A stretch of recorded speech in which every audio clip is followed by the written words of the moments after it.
Hey, this is a video for 2.3, Island Biogeography. So go ahead and check out the overview and set up your guided notes. So when we're talking about island biogeography, we have two main assumptions. First of all, we have a mainland, which can be an original island. It can be a continent, and these can be smaller islands.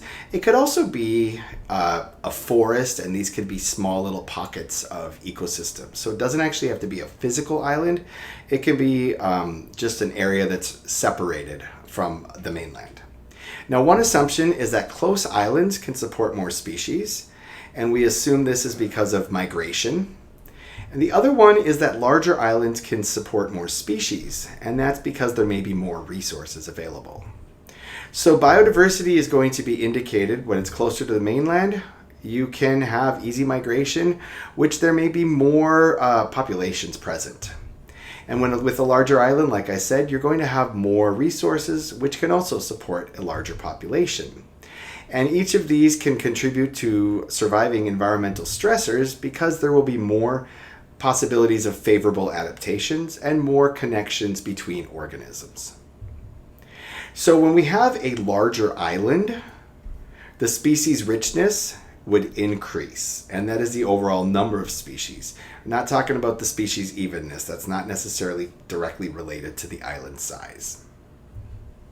So we have this process process called adaptive radiation, and it's related to evolution. And you discussed this when you did the Beaks of Finches lab back in Living Environment. But adaptive radiation just means that evolution is resulting from organisms filling different ecological niches. So when we have organisms like these bluebirds are kind of representing birds that may be eating seeds. And if you have more larger seeds on an island, you're going to have birds with larger beaks. So they're adapting, and then it's radiating. In other words, whatever the niche is, it's radiating out from that. There's also, if you have different types of flowers available, you might have different types of beaks available on birds. It doesn't just link to birds, but this is the best example that you've probably already seen before. So I would like you to respond to this check for understanding.